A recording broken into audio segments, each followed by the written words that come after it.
5 പൈസ നിങ്ങൾ ചെലവഴിക്കണ്ട, അത് ഞാൻ സിറാജിൽ പ്രസിദ്ധീകരിപ്പിച്ച് തരാം, നിങ്ങൾ അതിന്റെ ഒരു സെനദിങ് കൊണ്ടെത്തന്നാ മതി. നിങ്ങളിപ്പോ ഇവിടെ പറഞ്ഞ കുറെ ആധാറുണ്ടല്ലോ, ആ ആധാറിന്റെ ബലത്തോട്ട് തുപ്പാത്ത ആളുകളുടെ നിങ്ങൾ പറഞ്ഞ പോലത്തെ ഒരു സെനത്, നിങ്ങൾ തുർക്കിയിലൊക്കെ പോകുന്ന ആളല്ലേ, തോപ്കാപ്പിയൊക്കെ അറിയുന്ന ആളല്ലേ, നിങ്ങൾ ലോക പണ്ഡിതനല്ലേ, കൊണ്ടുവന്ന് പ്രസിദ്ധീകരിക്കുക. പ്രസിദ്ധീകരിച്ചാ പറഞ്ഞ ഞാനൊന്ന് നോക്കും കേട്ടോ, എന്തെങ്കിലും അടിച്ചു വിട്ടിരണ്ട, ഇത് നോക്കൂ, ഇത് കാദുർസാന്റെ കുട്ടികളാ, അത് നോക്കൂ. നമ്മള് നിങ്ങളത് തെളിയിച്ചു തന്നാൽ പേരോട് പിന്നെ സ്റ്റേജ് വെക്കാറൂല കേട്ടോ, കൊണ്ടുവാ. അപ്പൊ ഇയാള് പറഞ്ഞതിന് ആദ്യം ശ്രദ്ധ, എന്നിട്ട് അള്ളാന്റെ റസൂലിന്റെ പേരിൽ, നബി സല്ലല്ലാഹു അലൈഹി വസല്ലമയുടെ പേരിൽ കാന്തപുര ഉസ്താദ് കള്ളം പറഞ്ഞു എന്ന് നിങ്ങൾ പറഞ്ഞിട്ടുണ്ട്.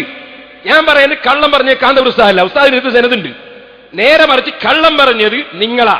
ആ നിങ്ങളെ പറഞ്ഞ സാധനത്തിന്റെ മുഴുവൻ സെനതും വായിക്കും മുസ്ലിയാരെ, എന്നിട്ട് നമുക്ക് പറയാം.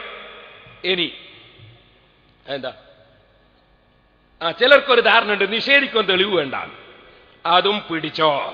ദല്ലത്തിലായത്തു അലാ അന്നൽ മുദ്ദഇയ സവാഉൻ ഇദ്ദഅ നഫിയൻ ഔ ഇസ്ബാതൻ ഫലാ ബുദ്ദ ലഹു മിന ദലീൽ വൽ ബുർഹാൻ. വാദിക്കുന്ന ആള് അയാള് ഇല്ലാന്ന് വാദിക്കുകയാണെങ്കിൽ തെളിവ് കൊണ്ടുവരണം, ഉണ്ട് എന്ന് വാദിക്കുകയാണെങ്കിൽ തെളിവ് കൊണ്ടുവരണം. അങ്ങനെയാ ഖുർആൻ പഠിപ്പിച്ചതെന്ന് റാസിമ പറഞ്ഞു. ഇത് പണ്ഡിതോചിത ചർച്ചയാ, കിതാബ് വെച്ചുള്ള ചർച്ച, രജിസ്ട്രാൾ ചർച്ചയല്ല. അതുകൊണ്ട് പറ, തെളിവുണ്ടോ? ഇല്ലാന്നുള്ളത് തെളിവുണ്ട്. അതുപോലെ അഹമ്മദ് ഖസറിന്റെ അടുത്ത് ഇല്ലാന്നുള്ളത് തെളിവുണ്ട്, ഉസ്താദിന് കൊടുത്താലടുത്ത് ഇല്ലാന്നുള്ളത് തെളിവുണ്ട്, ഇല്ലാന്നുള്ളതിനും വേണം തെളിവ്. ഇനി എനിക്ക് പറഞ്ഞാൽ എന്ത് സംഭവിച്ചിരിക്കുന്നു? നേരത്തെ ഇവിടെ സൂചിപ്പിക്കപ്പെട്ടതുപോലെ കണ്ണിയത്ത് ഉസ്താദ് അവർ ദുആ ചെയ്തിട്ടുണ്ട്, സമസ്തക്കെതിരെ കേസ് കൊടുത്ത ആളുകളെ മുഖം കെടുത്തണം. അതിന്റെ അവസാനത്തെ ഉദാഹരണം. സമസ്തക്കെതിരെ കാന്തപുര ഉസ്താദ് കേസ് കൊടുത്തിട്ടില്ല. കാന്തപുര ഉസ്താദ് സമസ്തയെ സംരക്ഷിക്കുകയാണ് ചെയ്തത്.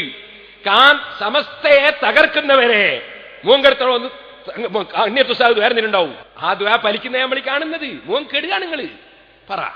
ഇനി ഇതിനുവേണ്ടി നാടുനീളെ ഉയർത്തിയ ഫ്ലക്സ് ബോർഡുകളിലുള്ളത്